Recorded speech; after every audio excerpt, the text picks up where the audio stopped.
الشیخ doctor Abdul Ghaffar سلفی حفظہ اللہ، میں بڑے ہی ادب و احترام سے آپ سے گزارش کرتا ہوں آپ آئیں، اپنا خطاب پیش کریں، اور سامعین سے گزارش ہے کہ آپ زیادہ پریشان نہ ہوں، جیسا کہ شیخ شمیم فوزی حفظہ اللہ نے کہا کہ اپنے گھر میں ہیں اور باہر یہ پروگرام نہیں ہے، اس لیے انشاءاللہ 11:15 بجے تک یہ پروگرام چلے گا۔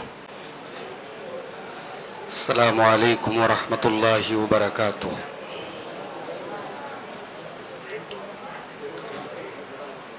الحمد للہ نحمده ونستعینه ونستغفره ونعوذ باللہ من شرور انفسنا ومن سیئات اعمالنا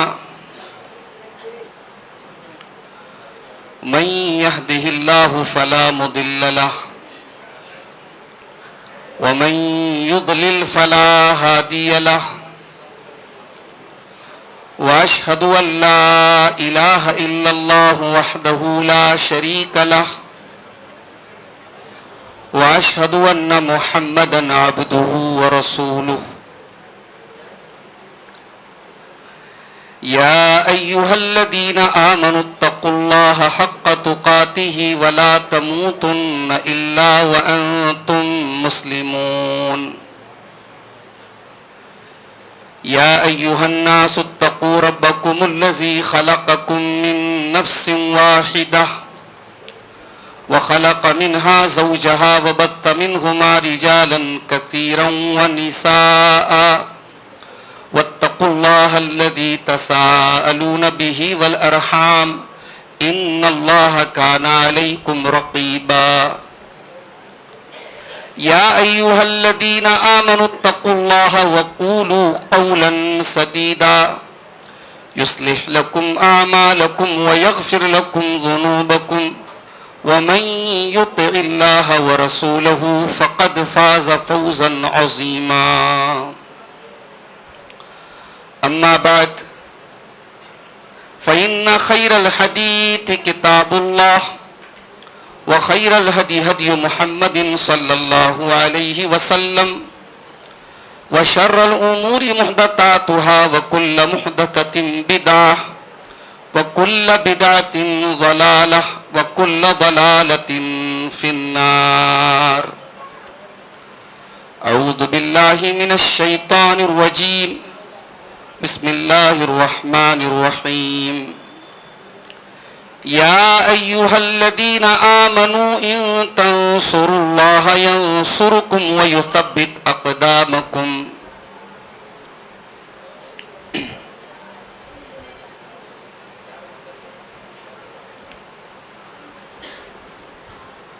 جس دور پہ نازاں تھی دنیا اب ہم وہ زمانہ بھول گئے، دنیا کی کہانی یاد رہی اور اپنا فسانہ بھول گئے، منہ دیکھ لیا آئینے میں پر داغ نہ دیکھے سینے میں، دل ایسا لگایا جینے میں مرنے کو مسلمان بھول گئے، اغیار کا جادو چل بھی چکا ہم ایک تماشا بن بھی گئے، دنیا کو جگانا یاد رہا خود ہوش میں آنا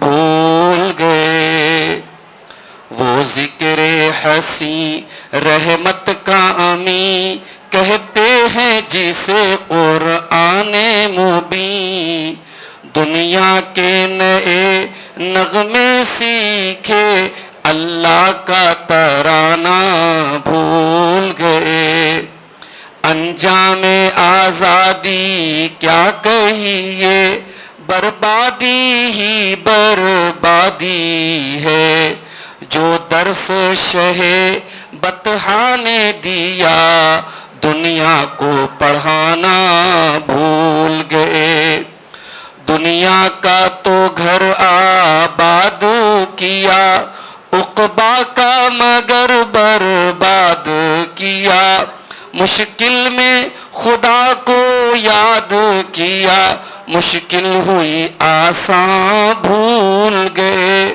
ہوتی ہیں نمازیں اب بھی تو دنیا کی نگاہوں میں، لیکن ایک سر کو جھکانا یاد رہا، سجدے کی حقیقت بھول گئے، دنیا کی کہانی یاد رہی اور اپنا فسانہ بھول گئے۔ محترم علماء کرام، ذمہ داران جماعت، بزرگوں اور دوستوں، نوجوان ساتھیوں، ماؤں اور بہنوں، پیارے بچوں، جامعہ رحمانیہ گونڈی میں آج یہ عظیم الشان کانفرنس یا پروگرام اس اللہ کے گھر میں، اس مسجد میں جامعہ رحمانیہ کی جانب سے جو منعقد ہوا، بڑے بہترین خطابات آپ نے سماعت کیے۔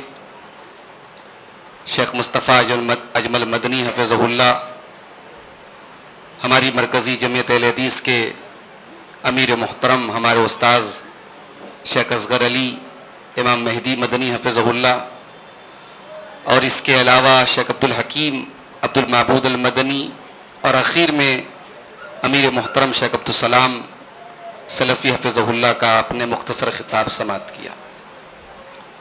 گونڈی کا یہ علاقہ، یہ مسجد، یہ ادارہ میرے لیے غیر معروف نہیں ہے۔ مجھے یاد ہے آج بھی ممبئی کی سرزمین پر سب سے پہلا خطاب میں نے اسی علاقے میں اور اسی ادارے کی جانب سے منعقد ہونے والے پروگرام میں کیا تھا، اور تب سے محبت کا اور تعلق کا جو سلسلہ شروع ہوا وہ آج بھی الحمدللہ قائم ہے۔ اللہ تعالیٰ شیخ جلال الدین فیضی حفظہ اللہ کی صحت اور عمر میں برکت عطا فرمائے، جن کی سرپرستی میں یہ مسجد اور یہ ادارہ چل رہا ہے۔ اللہ تعالیٰ اس ادارے کو مزید ترقی عطا فرمائے۔ میرے بھائیوں، آج 15 اگست کی تاریخ ہے، اور آج کی تاریخ ہمارے ملک کی تاریخ میں بڑی اہم تاریخ ہے۔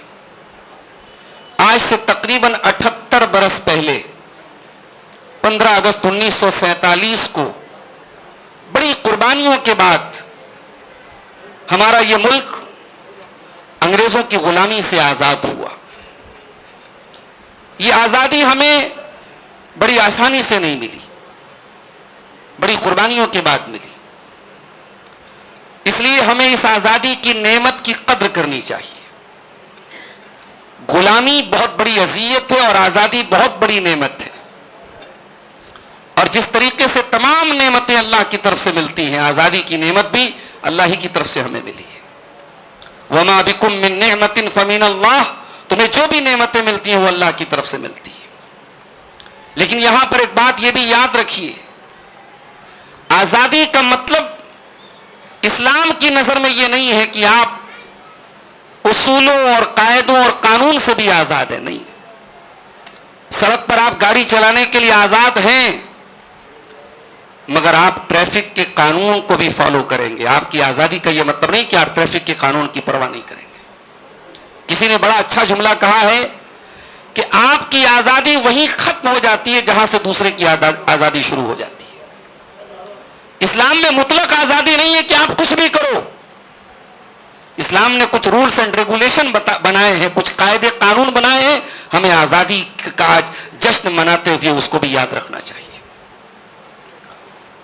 شیخ عبدالحکیم المدنی نے بڑی تفصیل سے آپ کے سامنے بیان کیا کہ ہندوستان کی آزادی میں مسلمانوں کا اور خاص طور سے جماعت اہل حدیث کا بڑا کردار رہا ہے۔ میں اس تفصیل میں نہیں جاؤں گا، آپ نے شاید جمعہ کے خطبوں میں بھی آج یہ بات سنی ہو۔ میں آپ کے سامنے آج ایک بات جو رکھنا چاہتا ہوں کہ ہمارے اس ملک کو ہمارے بزرگوں نے، ہمارے آباء و اجداد نے، ہمارے علماء نے پھانسی کے پھندے پہ جھول کے اس ملک کو آزاد کرایا، اور آج 78 78 سال بعد اس ملک میں ہم کہاں کھڑے ہیں. آج حالات یہ ہیں, ہماری مساجد محفوظ نہیں ہیں, ہمارے مدارس خطرے کے نشان پر ہیں, ہماری جان و مال, ہماری عزت و آبرو پر آج سوالیہ نشان ہیں. ایک خوف و ہراس کا ماحول ہے, ایک نا امیدی کا ماحول ہے, ایک مایوسی کا ماحول ہے. ایسا کیوں ہے میرے بھائی؟ اس کے اسباب کیا ہیں, اس کے ریزنز کیا ہیں؟ 78 سال کوئی معمولی مدت نہیں ہوتی. 2 نسلیں گزر گئیں, آزادی کے بعد 2 نسلیں گزر گئی, تیسری نسل جوان ہو رہی ہے. ان 78 سالوں میں ہم نے اپنا کردار کتنا ادا کیا, اپنا رول ہم نے کتنا ادا کیا؟ زندگی تو ایسے ہی گزرے گی. آج اپنے ملک کا ہم 79واں یوم آزادی منا رہے ہیں, 100 سال اور گزریں گے. ہمیں انالیسس کرنا چاہیے, ہمیں تجزیہ کرنا چاہیے, ہم نے کیا کھویا, کیا پایا. یہ زندگی اور اس زندگی کا ہر لمحہ اللہ تعالیٰ کی بہت بڑی امانت ہے میرے پیارے بھائیوں. قرآن کہتا ہے جب جہنمی جہنم میں جائیں گے, جہنمی جہنم میں جانے کے بعد چیخیں گے, چلائیں گے اور کہیں گے وَهُمْ يَسْتَرِخُونَ فِيهَا رَبَّنَا أَخْرِجْنَا نَعْمَلْ صَالِحًا غَيْرَ الَّذِي كُنَّا نَعْمَلْ. جہنمی جہنم میں چیخیں گے, چلائیں گے اور کہیں گے اللہ تو ہم کو جہنم سے نکال دے, ہم وعدہ کرتے ہیں کہ اب وہ عمل نہیں کریں گے جو اب تک کرتے چلے آئے تھے.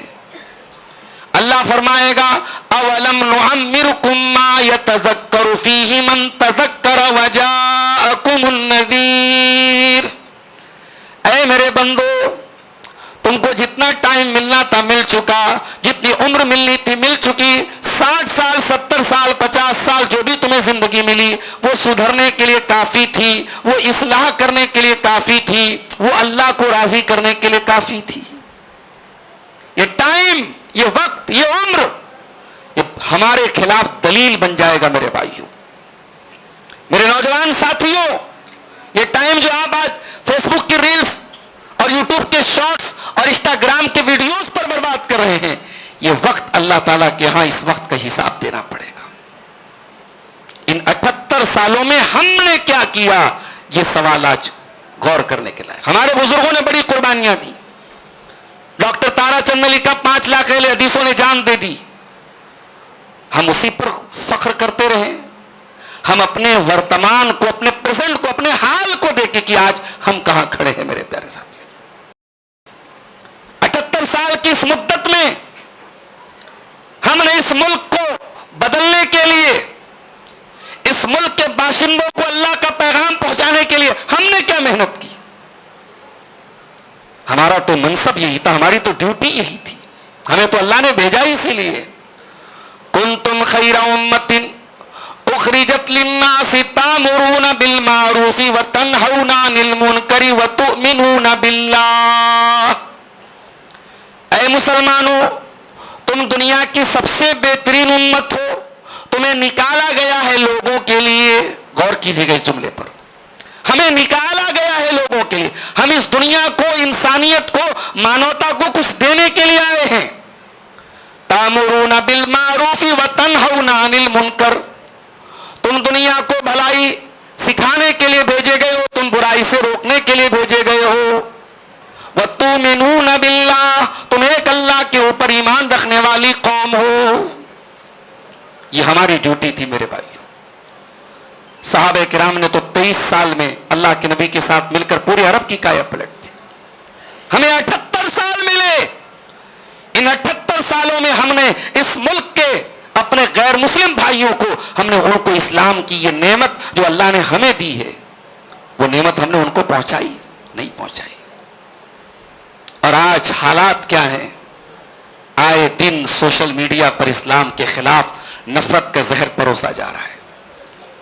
بالی ووڈ میں فلمیں بنائی جا رہی ہیں کھلے عام, جس میں مسلمانوں کو, اسلام کو غلط طریقے سے پیش کر کے ان کی امیج کو خراب کیا جا رہا ہے. ان کو ایک دہشت گرد اور آتنکوادی اور تشدد پسند دکھایا جا رہا ہے.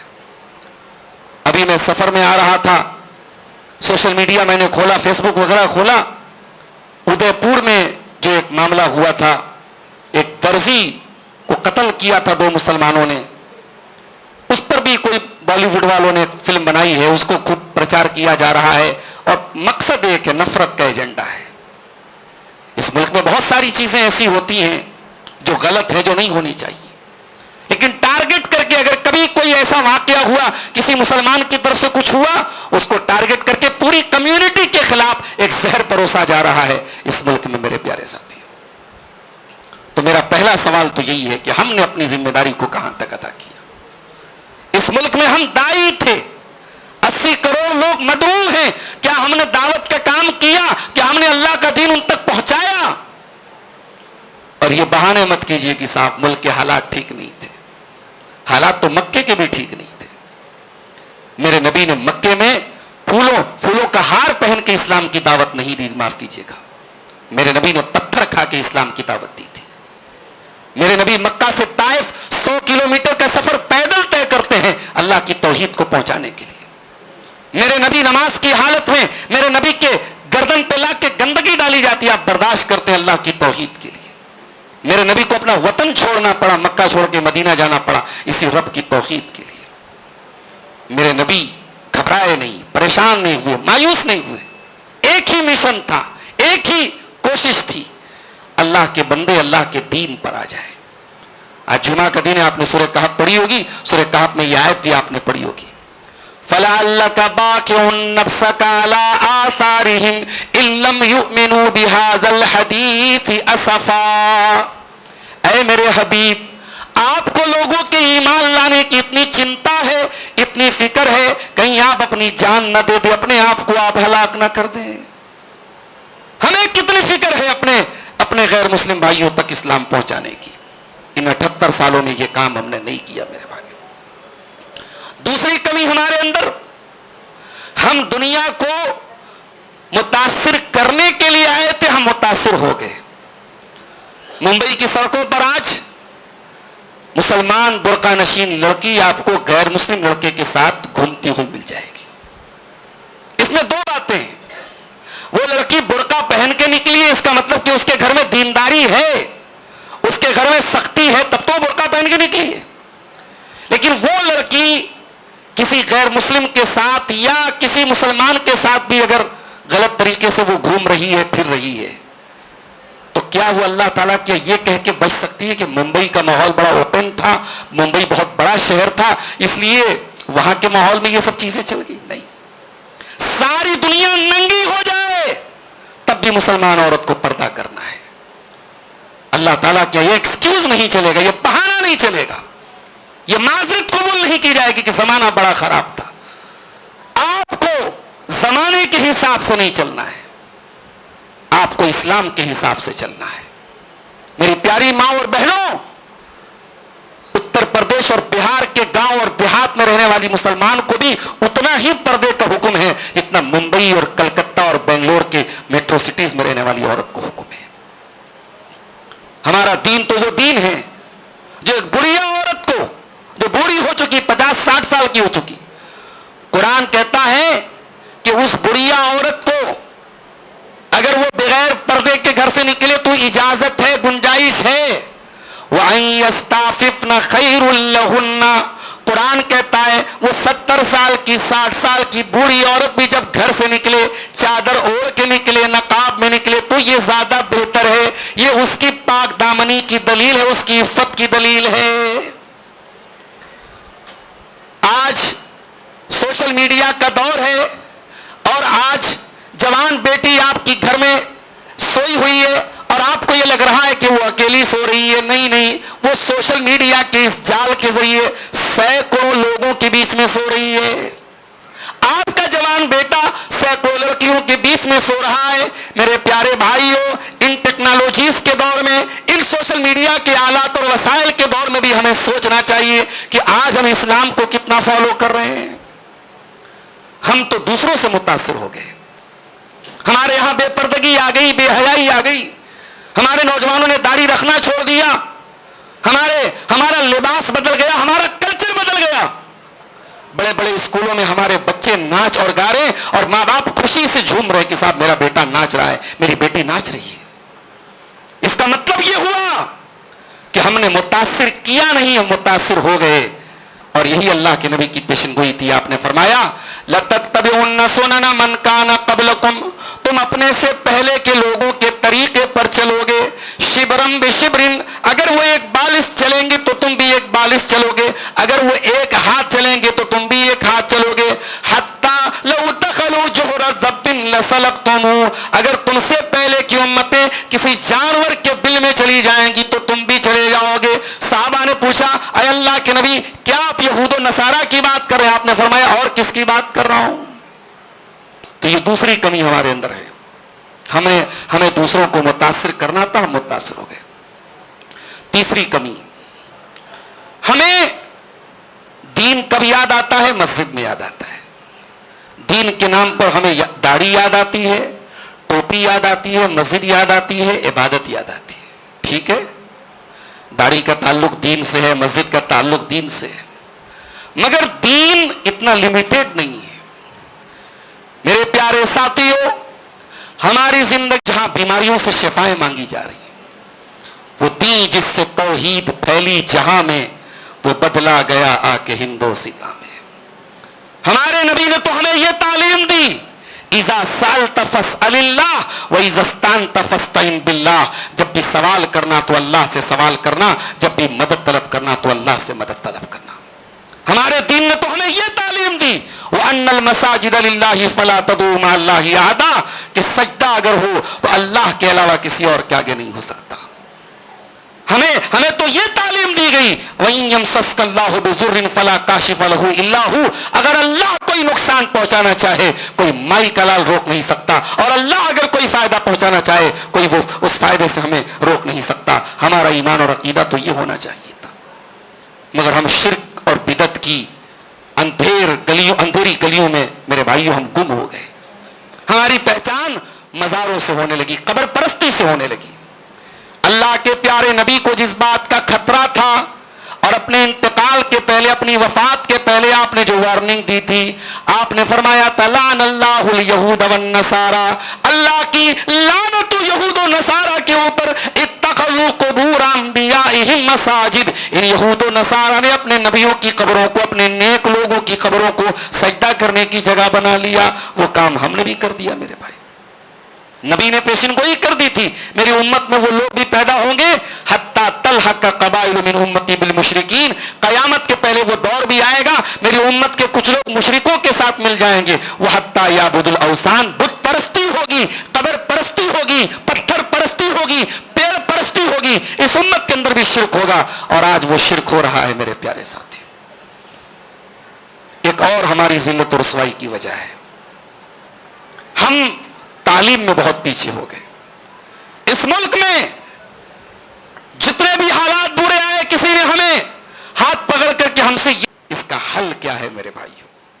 اگر آپ حل کی بات کریں تو سب سے پہلی چیز ہمیں اپنی بنیاد پر لوٹنا پڑے گا. عمارت جتنی شاندار بنا لو، فال سیلنگ کر لو، ٹائلز کھڑے کر دو، دیواریں کھڑی کر دو، اگر عمارت کی بنیاد کمزور ہے عمارت ایک دن ڈہ جائے گی، گر جائے گی. ہمیں اپنی بنیادوں پر لوٹنا پڑے گا، اپنی توحید پر ہمیں لوٹنا پڑے گا، اپنی توحید کو مضبوط کرنا پڑے گا. اور اہل حدیثوں، یہ کام تمہیں سب سے پہلے کرنا پڑے گا. یہ غلط فہمی چھوڑ دو کہ ہم تو صاحب اہل حدیث ہیں، ہمارے یہاں شرک نہیں آ سکتا. آ رہا ہے، آپ کے یہاں بھی شرک آ رہا ہے. آپ کے گھروں میں بھی گنڈے تعویذ پہنے جانے لگے ہیں.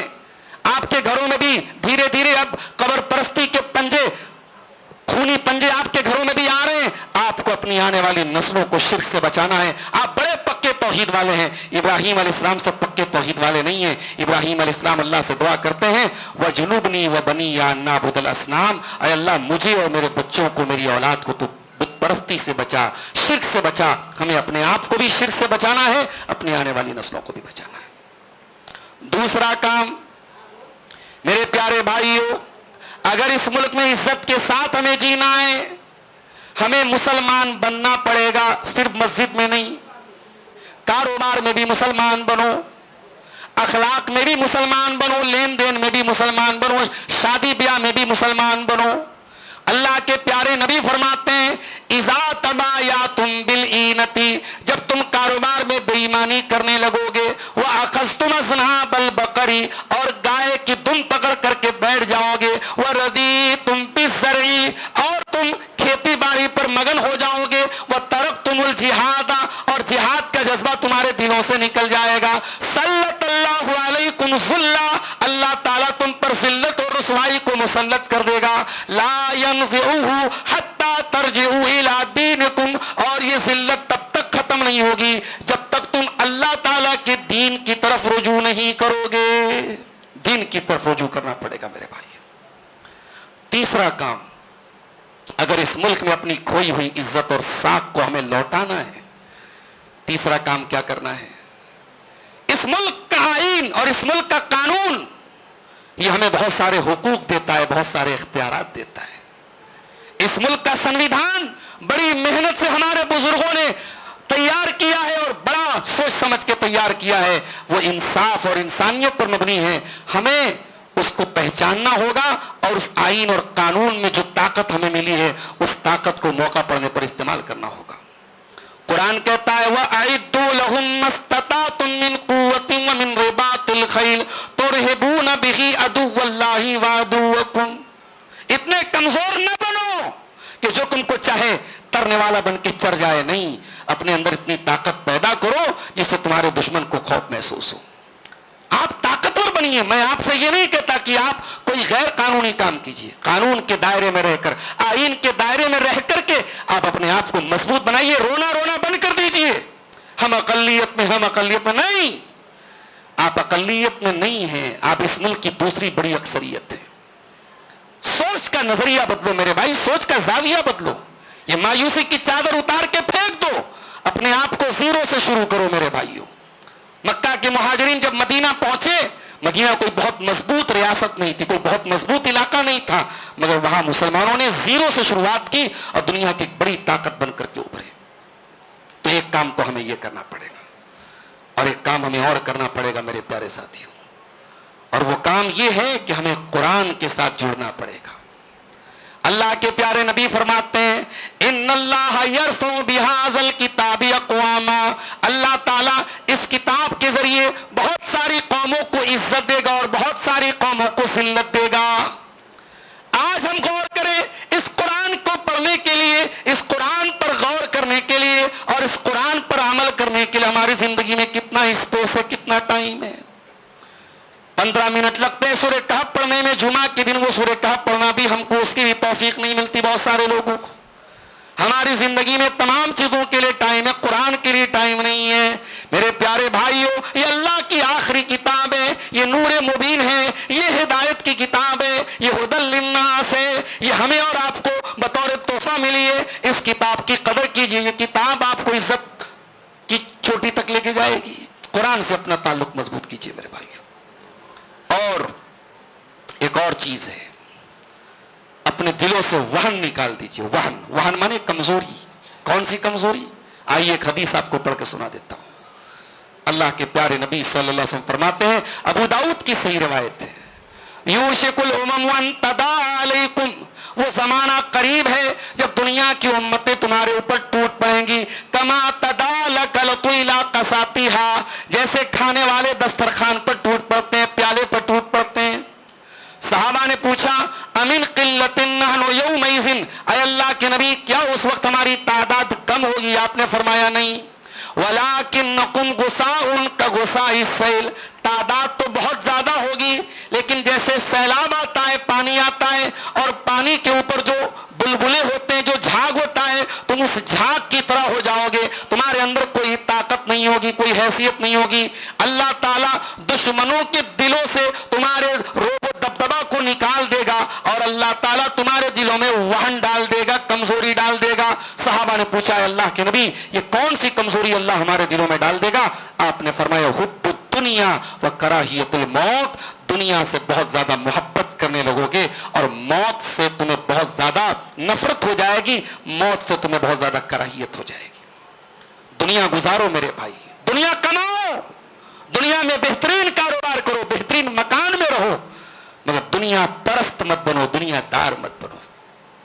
اس دنیا میں آپ گرمی میں اے سی لگاتے ہیں، کبھی اس قبر کی زندگی میں بھی سوچئے، اس کے بارے میں بھی سوچئے، وہاں کیسے آپ کو اے سی ملے گی۔ قیامت کے دن کے بارے میں ہی سوچئے جہاں سورج 1 میل کی دوری پر ہوگا، وہاں آپ کو گرمی سے کیسے نجات ملے گی، وہاں کی گرمی سے بچنے کا بھی انتظام کیجئے میرے بھائیو۔ دنیا میں کہیں کہیں آگ لگ جائے، کوئی جل کے مر جائے، ہم اس کی ڈیڈ باڈی کو دیکھ نہیں پاتے۔ جہنم کی آگ دنیا کی آگ سے 69 گنا زیادہ خطرناک ہوگی۔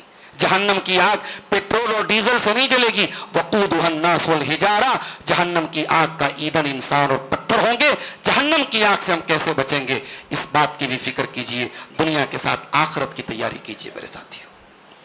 اور آخری چیز، اس ملک میں اگر اپنی کھوئی ہوئی عزت کو ہمیں لوٹانا ہے تو ہمیں اس مالک کے ساتھ اپنا تعلق جوڑنا پڑے گا، اس رب کے ساتھ اپنا رشتہ مضبوط کرنا پڑے گا جس کے ہاتھ میں عزت اور ذلت ہے، بادشاہت جس کے ہاتھ میں ہے۔ قل اللہم مالک الملک تؤتی الملک من تشاء، اے نبی آپ کہہ دیجئے اے بادشاہت کے مالک، تو جس کو چاہتا ہے بادشاہت دیتا ہے، وتنزع الملک ممن تشاء، جس سے چاہتا ہے بادشاہت چھین لیتا ہے، وتعز من تشاء، تو جسے چاہتا ہے عزت دیتا ہے، وتذل من تشاء، اور جسے چاہتا ہے تو بادشاہت کو چھین لیتا ہے اور ذلت دیتا ہے۔ بیدک الخیر، اے اللہ تیرے ہاتھ میں ساری قسم کی بھلائیاں ہیں، انک علی کل شیء قدیر، اے اللہ تو ہر شے پر قادر ہے۔ اسی ممبئی شہر میں بڑے نازک حالات بھی آئے، ایسا وقت بھی آیا جب لگا کہ مسلمان ختم ہو جائیں گے اس شہر سے، مگر نہیں، ہم ختم نہیں ہوئے اور انشاءاللہ ختم نہیں ہوں گے۔ ہم جب تک دین توحید پر قائم ہیں، لا الہ الا اللہ کی آوازیں فضاؤں میں گونج رہی ہے، مسلمان اس ملک میں باقی رہے گا میرے بھائیوں۔ ہمیں اللہ کی ذات پر یقین ہونا چاہیے۔ یعقوب علیہ السلام اپنے بیٹے یوسف کو کھو دیتے ہیں، دنیا کہتی ہے یوسف ختم ہو گئے، یوسف مر گئے۔ یعقوب علیہ السلام مایوس نہیں ہوتے ہیں اور کہتے ہیں انما اشکو بثی وحزنی الی اللہ، مجھے دنیا سے کوئی شکوہ نہیں ہے، میں اللہ کے سامنے اپنا آنسو بہاؤں گا، اللہ کے سامنے روؤں گا، اللہ سے دعائیں کروں گا۔ اور یعقوب علیہ السلام اپنے بیٹوں سے کہتے ہیں لا تیأسوا من روح اللہ، اے میرے بیٹو اللہ کی رحمت سے کبھی مایوس مت ہونا۔